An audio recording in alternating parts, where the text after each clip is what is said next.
Hey guys, Lester here again.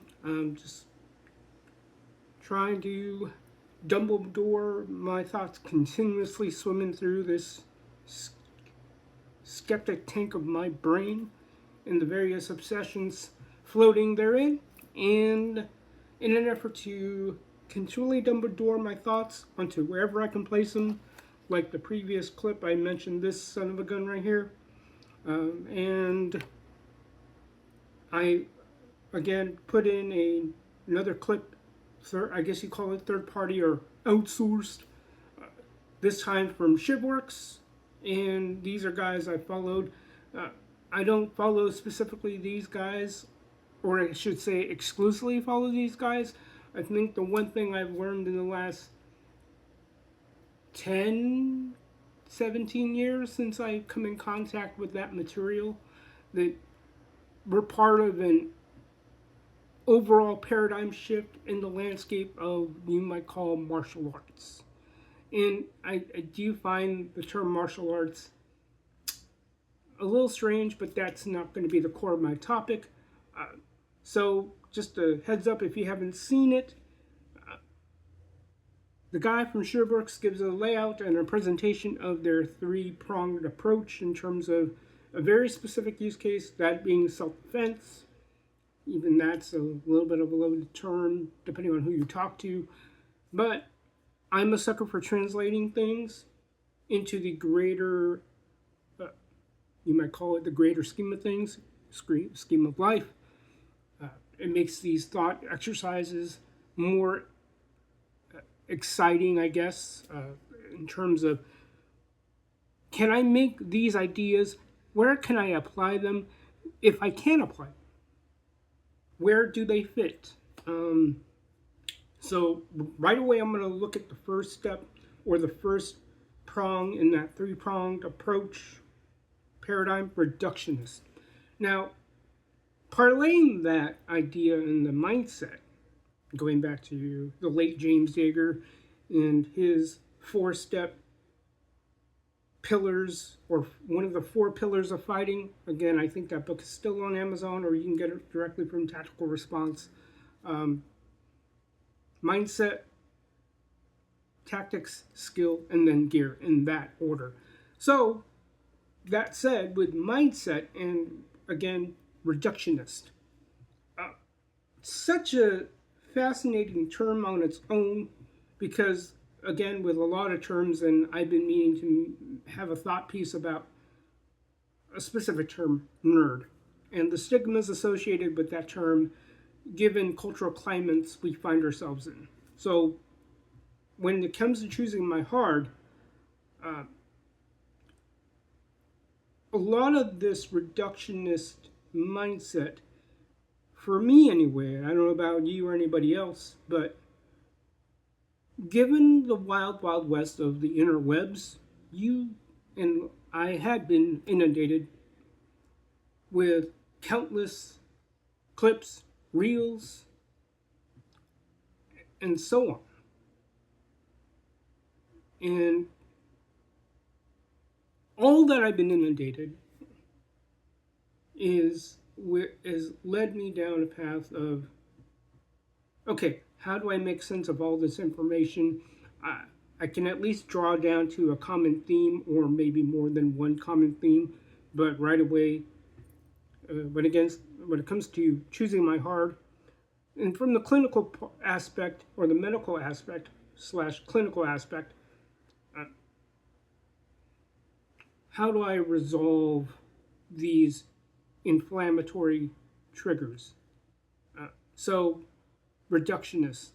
So, and part of that involves boiling down, and the experience and the process of reducing, it comes, at least in my mind, a tension between expansion and expansion and contraction, or you might say a widening and then a narrowing. To be more plain, I suppose I can say that. To be more plain, you get expansion and then you get a constriction where you're boiling down and you're keeping it to the simplest points. So that experience and working with the with all the information, whether that's inflammatory triggers in terms of like body's hormones, uh, dietary when it comes to like with food. There's a chance I may have to take another test. Uh, I often thought about taking a food sensitivity test. That will help pare down things further. Uh, and just to kind of throw this out there when it comes to dietary stuff, that is one of the easier things in terms of, for someone in my position, insulin resistant, at least clinically diagnosed as such, or at least on paper, type 2 diabetic. Okay, that's what I got to live with. So, all these and other inflammatory triggers, and of course, recently coming into contact with the carnivore scene, and not that I made a mental declaration, or I would say not making a mental declaration. I don't know even mental, but it's just by the way I go about my day and the food purchases I make. I suppose I'm not fully carnivore, but what drives me there is the information about vegetables and all sorts of things. Like, part of the reductionist point is that your decision tree is being cut down. And in scuttlebutt with my own parents, especially my dad, I get his argument, or I get his mindset. Sometimes you just go with what you think is all right. And I can go into other rabbit holes as far as, when it comes to making those choices. Reductionist, you can't bow at either footstool. Can't bow at the footstool of complexity or simplicity. Do you prefer simplicity? Yes. Makes it easier. Particularly when it comes to navigating my own supplementation. Now, going back to dietary, given what I've researched in the past about various healthy vegetables and the benefits of them.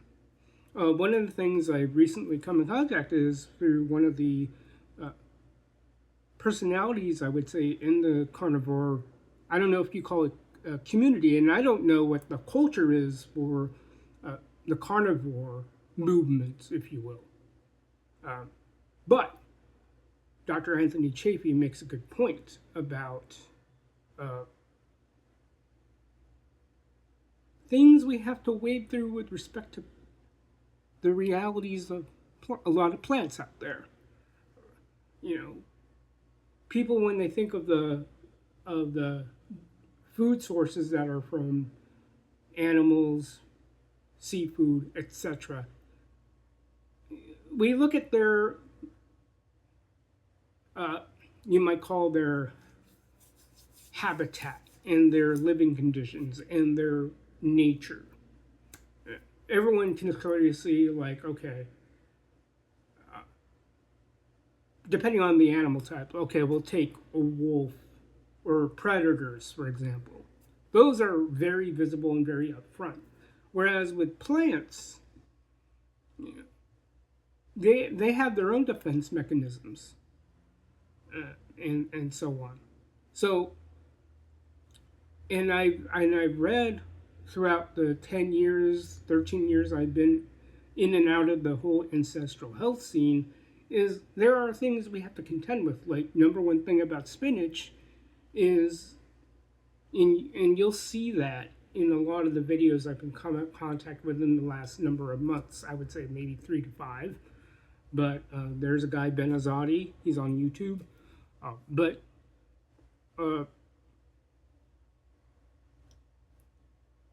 And particularly when it comes to plants and other food choices, there's a lot of literature about, I'll throw one condition out there, it's called SIBO, S-I-B-O. You might have heard about it elsewhere, might have been on the interwebs, or even if you go through, you might call a gastroenterologist specialist. I'm sorry if I butcher that term, but All these factors.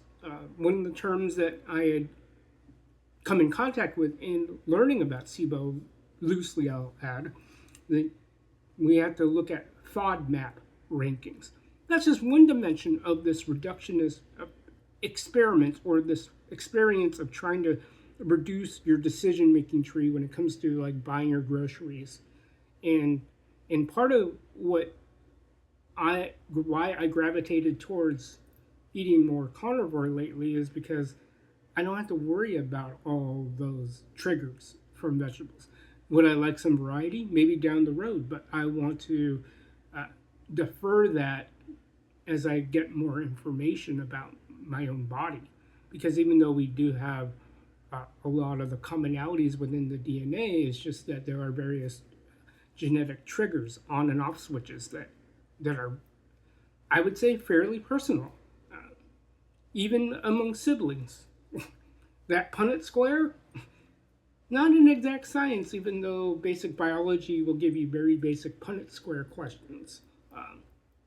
But in terms of making that decision in that reductionist approach, and part of choosing my hard is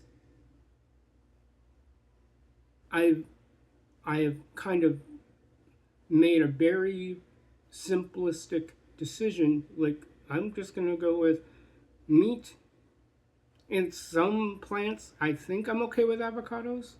I don't know about other vegetables, but I am going to be pretty ketovore. That is probably that, and onions.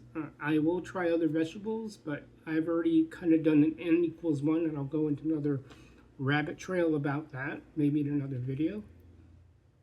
But that reductionism, it's going to be a dynamic experience and process for who knows how long. It's going to be gathering all the data, squishing all the data to reduce my decision making. But as of right now, it's eggs, beef, pork, some chicken. Particularly when I was doing some research about the autoimmune protocol, which is so much stricter than a lot of the protocols I've been contacted in the last 13 years, give or take. One of the things when I read the autoimmune protocol, chocolate, coffee off the table. So, here's my attempt to shed a tear, kissing those things goodbye. But I won't know that until I get the comprehensive story, and that's where I'm going to be working with the various medical professionals that I've chosen to come in contact with. And I will go into more detail about that, but this is just me, again, Dumbledoring whatever's in my head onto your screen and into your ears, and maybe, like I mentioned in the last video, I will dump them onto this. That way I don't go nutty by the time I go to bed. So thanks again for hearing me out, fellow skeptics, and peace out, and I'll catch you on the other side.